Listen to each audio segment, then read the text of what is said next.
Երևանում տան վարձերը բարձրանում են, ուսման վճարները նույնպես։ Մայրաքաղաքում սովորող մարզերի երիտասարդների ծախսերը օրեցօր ավելանում են։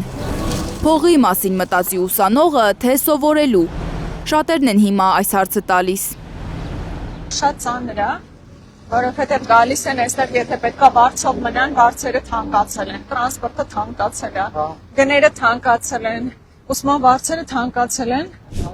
Երևանի կենտրոնում շրջայցի ժամանակ Հայաստան դաշինքի անդամ Աննա Գրիգորյանը վստահեցնում է. Բարև ձեզ։ Բարձրագույն կրթությունը անվճար է դառնալու Ռոբերտ Քոչարյանի գլխավորած ուժի իշխանության գալուց հետո։ Ես ասում եմ, տեսել եմ էլի մի խոսքում իմ կուրսում, որ դուրս են մնացել սովորելուց։ Այնպես որ սա շատ կարևոր մեր առաջարկներից մեկն է։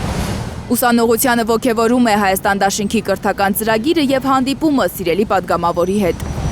Մերսի, մերսի շատ։ Ամենասիրելի падգամավոր։ Մերսի, բարև ձեզ։ Այո, չեն նկատել։ Հա, իհարկե, մեծ սիրով։ Ես առաջին անգամ ունեմ ընտրության հնարավորություն ու նայելով ձեր Բայց եք չեն ընտրել։ ընտրել ենք Ռոբերտ Քոչարյանին։ Մասնակցել եք չէ ընտրություններին։ Այո, հա, այդ շատ ճիշտ է։ Երկրորդ հարցն առաջարկում եք, որ բնականաբար մեզ ընտրեք։ Առանց առաջարկի ընտրել ենք։ Ապրես մենք հիմա գիտես չէ, այսպես ենք։ Ջերմ շփումներ, Ապրեք շատ։ Մերսի։ համակրանքի արտահայտություններ, Կնկարեք։ Հա, լուսանկարներ։ ոնց չէ, իհարկե։ Արի։ Դու այն ժամանակ չուզեցար գալ, բախեճա։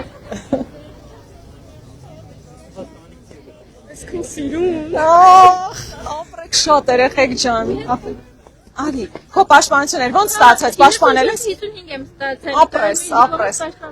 Ապրես, ես էլ եմ կարմիր դիպլոմով ավարտել, կեցես, արի։ Շատ եմ սիրում։ Այ, ապրես, խնդրում եմ շարունակել նույն դեպերով։ Ես օջեկից եմ։ Հայաստան դաշինքի անդամները նաև ԵՊՀ Բաքում են զրուցել ուսանողների հետ, լսել նրանց առաջարկները։ Միջազգային հարաբերությունների ֆակուլտետում սովորող Լևոնը առաջարկում է հունիսի 7-ին ընտրություններում հաղթելուց հետո վերացնել վախի մթնոլորտը։ Նրան դուր չի գալիս, որ համարձակ չէ ուսանողությունը։ Մտահոգի հետ կապված, եթե պատմական էքսկուրս անենք, մի քիչ կապված է մեր պատմական դառահանցյալի հետ, որ վախենում են, չխոսենք, մի բան չասենք, հանգած չլսենք, հասարակ բան տեսնում եմ, նոր լայվ ռեժիմով տեսնում եմ, մարդիկա մի նկարեք բան, թողեք տեսնենք առ։ Պետք է ուղղակի վախը մեջներից անել, որ իշխանությունից պետք չի վախենալ։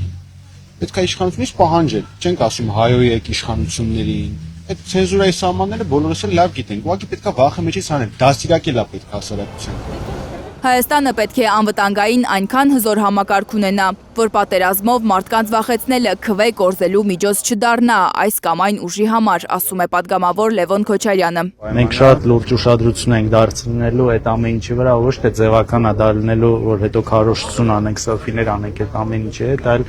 որ իրականում մեր երկրի անվտանգությունը հասնենք այն մակարդակին, որ ոչ մի դեպքում օրակարգը չդառնա ընտրությունների խաղաղություն թե պատերազմել, իրականում նման բան չի եղել երբեք։